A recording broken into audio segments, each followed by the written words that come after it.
I'll get to the episode about the box office. We'll be going all the way from Star Wars: The Rise of Skywalker all the way down to this movie, Queen of Swords, which I'm surprised this movie is still making money. That's the biggest surprise. But Parasite has also gained as well. So 1917 as well, which is not coming out to wide release until next week, which I can't wait till that opens at the box office.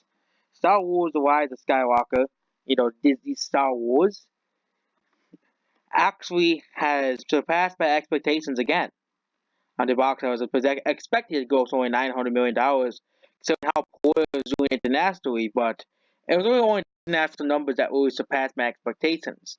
Domestic numbers, it's still doing well. It's actually doing just as poorly as Rogue One if you adjust it for inflation. That's how bad this movie is doing. If you really want to talk about how poorly this movie is doing at the box office, the fact that it's about to be outsold by Rogue One, adjusted for inflation, it shows how bad Star Wars is as a franchise. It might actually be beaten by an unadjusted number as well, but it continues dropping at the box office because now it's going back down to the average movie, which is pretty bad for Star Wars. It's a pretty bad sign for this entire franchise as a whole. So Star Wars: The Rise of Skywalker is continuing to do to perform worse than the Last Jedi, to perform way worse. It's never gonna pass the Last Jedi. It may not pass Rogue One, which is a sign that this franchise is dying. Okay, a sign that this entire series, as a whole, as a franchise, is dying. So Star Wars: The Rise of Skywalker isn't doing as well as as the media is making it out to be. Oh, make $1 billion, or it's still worse than Rogue One.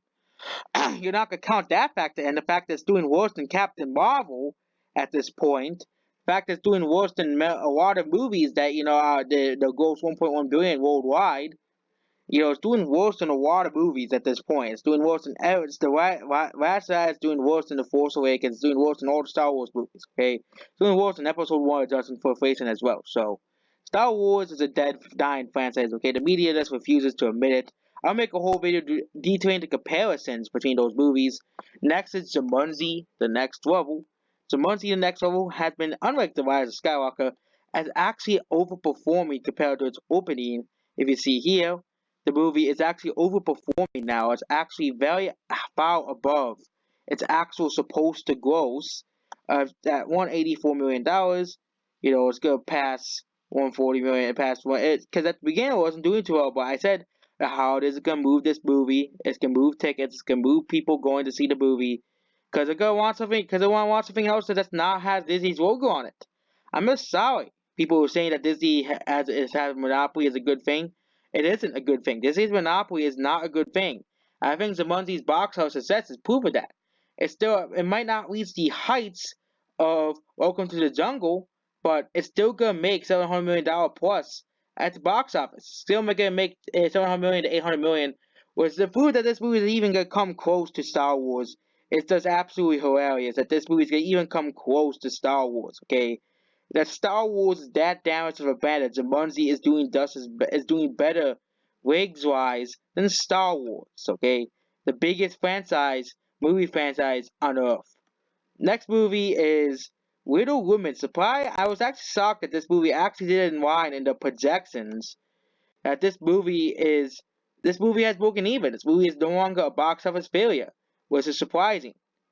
And unsurprising considering how the media is selling out for this movie, trying to force people to watch the movie. It seems that the media's scare tactics and fear mongering with this movie is working. It's working.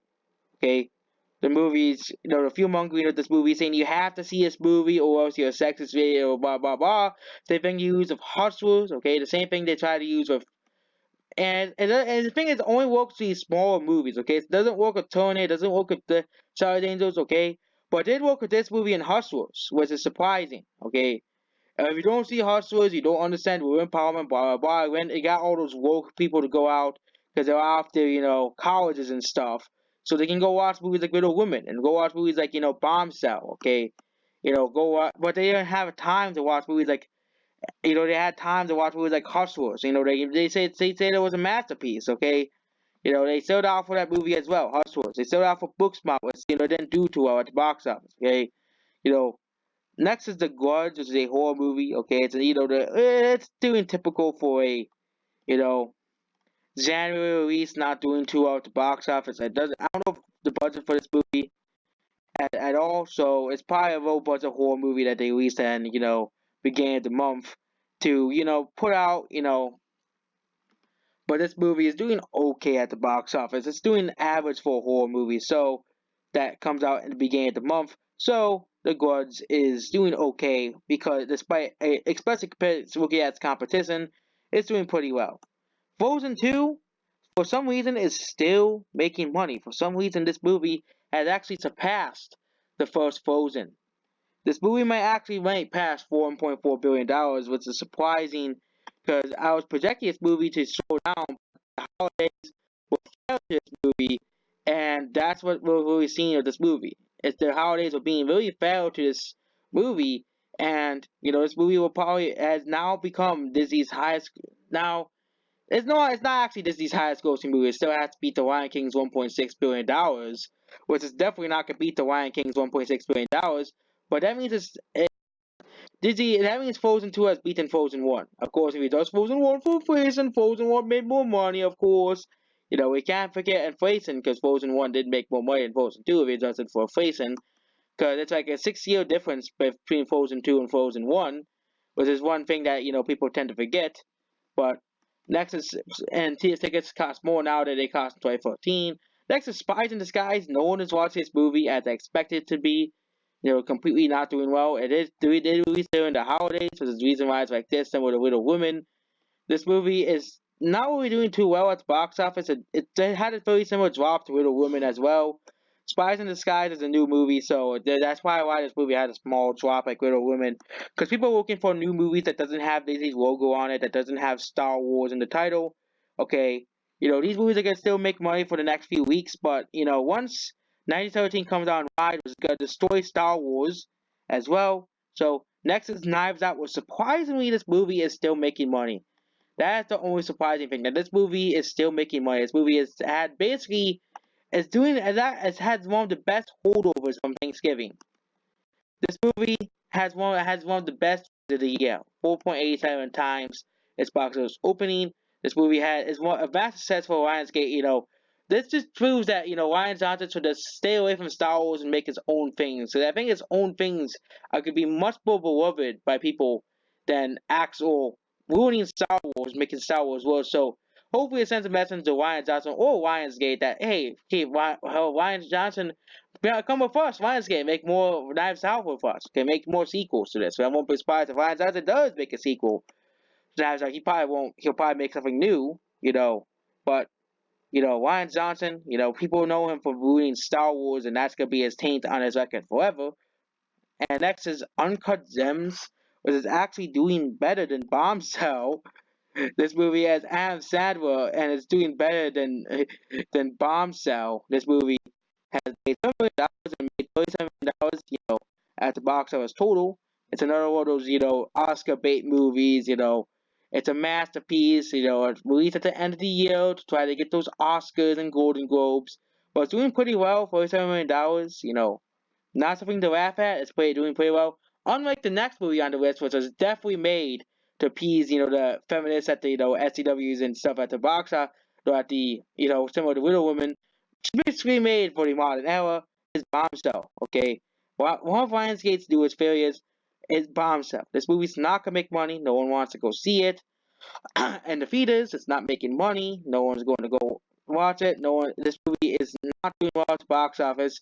And considering that new movies are coming out next week, the first new movies, and 1917 is also getting a wider release, Bombshell I don't think it's gonna be doing well past this week. Same thing with all the releases this as well. Next is Richard Jewell, which is a box office failure.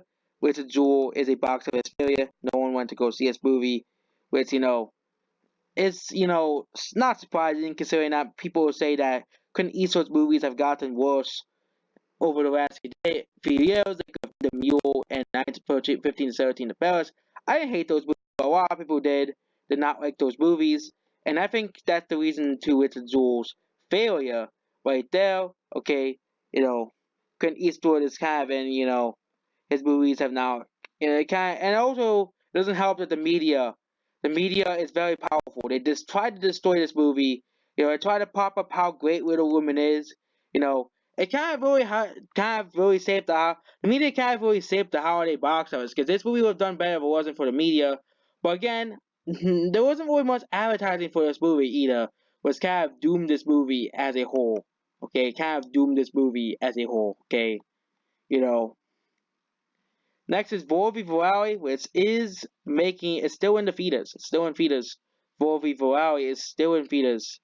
And this movie has done extremely well at the box office. Considering it has passed Baby Driver domestically, it has passed that movie domestically. It's still doing well domestically, and that's all we have to do. That's all it is. Do it well during the holidays, and Wolfie Boy will probably pass $110 million domestically as well. Wish that people internationally would watch the movie, but this is not how. That's how it is. Beautiful Day in the Neighborhood is doing pretty well, but the thing is, this movie still hasn't broken even. It needs international sales. It probably not gonna get any international sales. So that's basically it about this movie. Goodbye. Beautiful Day in the Neighborhood. Goodbye. And the last movie is another holdover. Queen and Swim is another Thanksgiving holdover. It hasn't really. It is no good. It's a local movie. It's only domestically released. A movie that no one really is gonna go watch. It's not. It's not. It's doing average for a movie. $4 million, $50 million is like the average movie. So this movie is actually doing average for a movie. It's actually above average, but it's doing actually the average of a movie. And that's basically it for this video. Oh, we'll talk about 1917 as well. 1917. I don't know if this released internationally or not. 1917 is at $2 million. It's only limited release so currently, but it's still doing pretty well in 11 fetus. 11 fetus is still making money. Still made $2 million and only 11 fetus. This movie's gonna make a lot of money. A lot of money. This movie's gonna make a lot of money. Okay. And the movie is considered a box office failure at this point, but it hasn't released into it's only in 11 theaters, so it's not gonna make that much money until it actually goes wide. Which is probably goes like $40 to $40 first weekend and then its wide release. Which means this movie will do like $200 to $300 million worldwide, which won't be surprised if it does. And that's basically about this video. Goodbye.